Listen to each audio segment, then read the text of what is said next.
Combustión espontánea.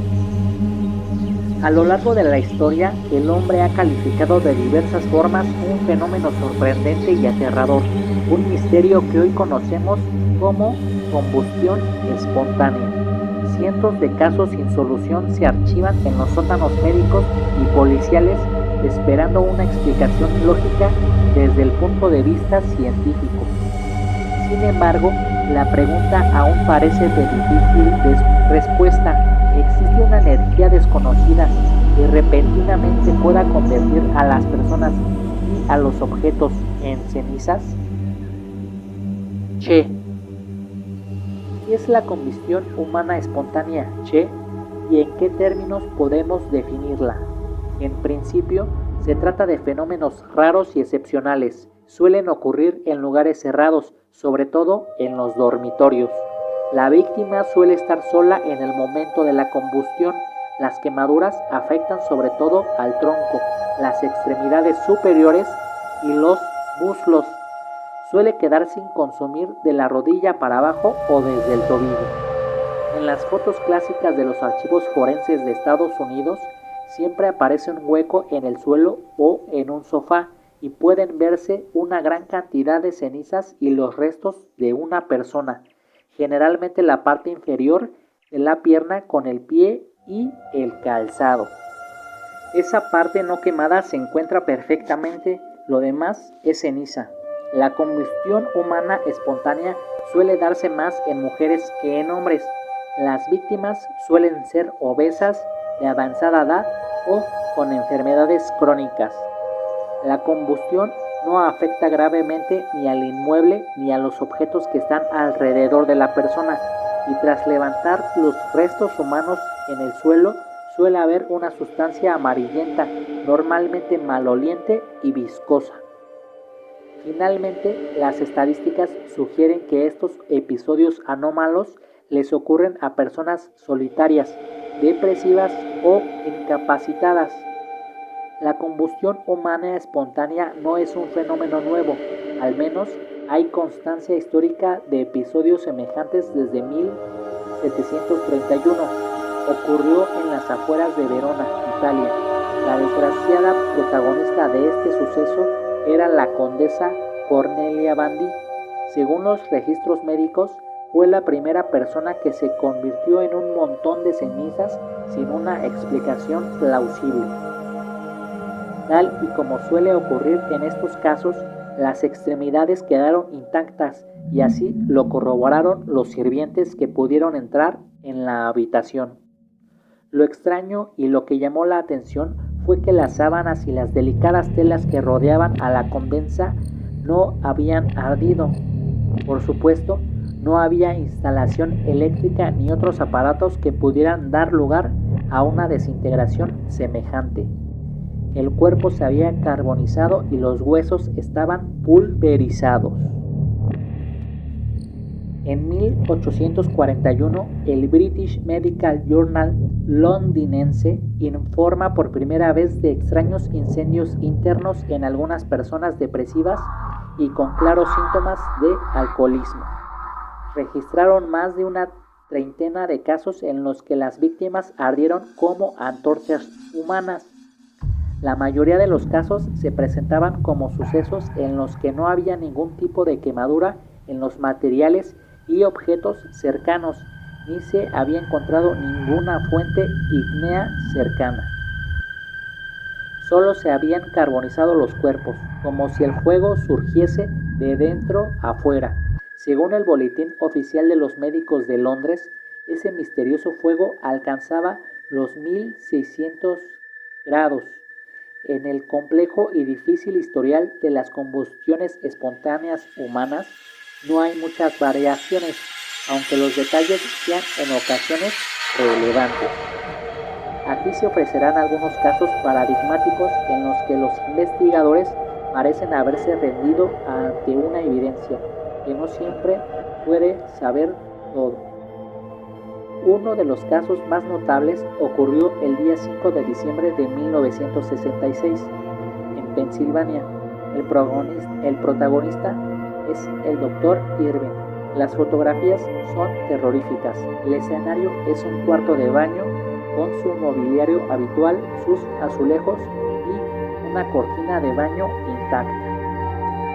Había un boquete en el suelo y sobre él una gran cantidad de cenizas, como si hubiera una bomba de fuego que hubiera estallado en el interior de aquel hombre y lo hubiera consumido en décimas de segundo. De él solo quedaban los restos de una pierna con el sueco de médico perfectamente acomodado en su pie. La sorpresa y la extrañeza que provocó este singular episodio condujeron a una investigación especial. ¿Había sucedido algo semejante con anterioridad? Los archivos registraban un incidente bastante parecido. La protagonista era una señora llamada Mary Hardy Rizier, de 67 años. El 2 de junio de 1951, en Florida, Asti Carpenter entró en el domicilio de la señora Rizier con el fin de entregarle un telegrama. Nadie contestaba en la casa y Patsy se dirigió a las habitaciones. La escena que pudo observar fue dantesca. Sobre el sillón en el que descansaba habitualmente la señora Rizier, solo había un montón de cenizas y una especie de hueco en el asiento. El sillón apenas se había quemado, pero allí donde debería estar la dueña de la casa, solo había una pierna, con su calzado puesto. El resto del cuerpo prácticamente se había desintegrado. Entre las cenizas había restos de hígado adheridos a lo que parecía ser la columna vertebral. El cráneo aparecía reducido como el tamaño de una pelota de tenis. El certificado de defunción expresaba: muerte accidental por fuego de origen desconocido.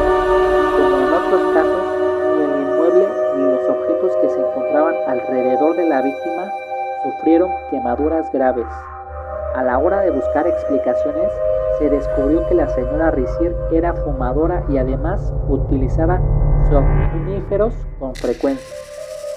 De modo que la policía pensó que se podía haber quemado dormida en el sillón con un cigarrillo encendido y que esa circunstancia podría haber prendido la ropa y provocar aquel desgraciado accidente.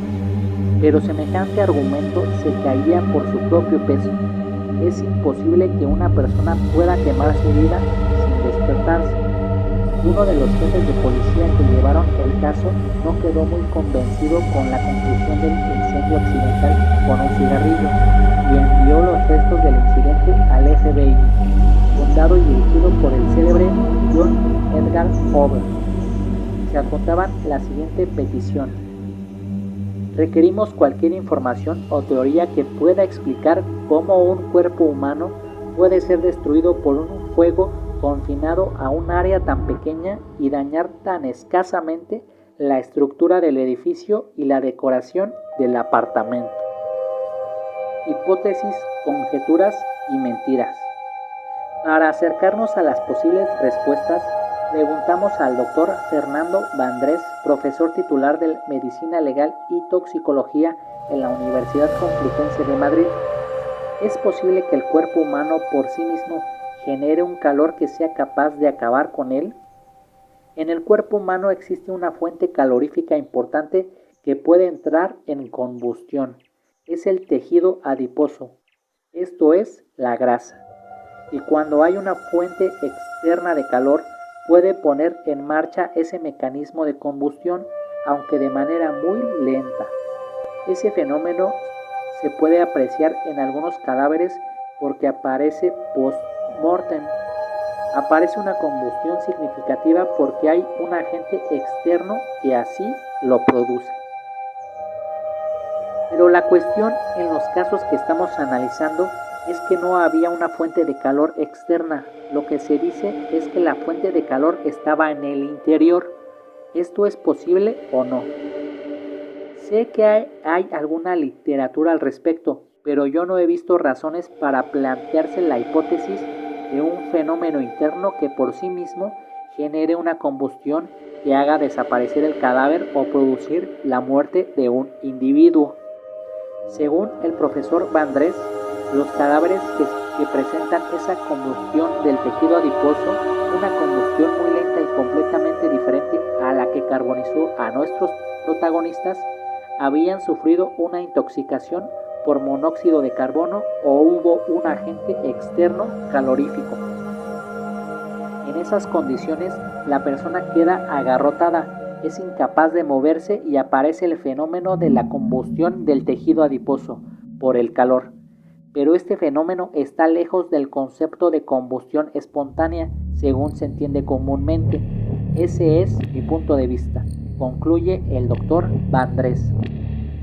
Quizás sería necesario replantear los casos de Irving Pantleck o de Marie Rizir. Por tanto, quizá la investigación no fue muy profunda o se cometieron errores o la ciencia no estaba capacitada para ofrecer resultados positivos y por estas razones se convirtieron en leyendas. Según el profesor Vandrés, es muy improbable que sea cierta la leyenda de personas que arden vivas. Es muy difícil. Es cierto que en circunstancias excepcionales el tejido adiposo puede funcionar como combustible y se puede consumir lentamente, pero precisa un agente externo y otros condicionantes previos, como una enfermedad, una alteración, un shock, etc. En definitiva, asegura el profesor, la idea de que espontáneamente se pudiera producir un fenómeno bioquímico que produjera esa combustión, por lo que yo sé, no creo que esté justificada en modo alguno. Respecto a esos casos, quizá los agujeros de desconocimiento los cubrimos con hipótesis que, en realidad, solo son conjeturas.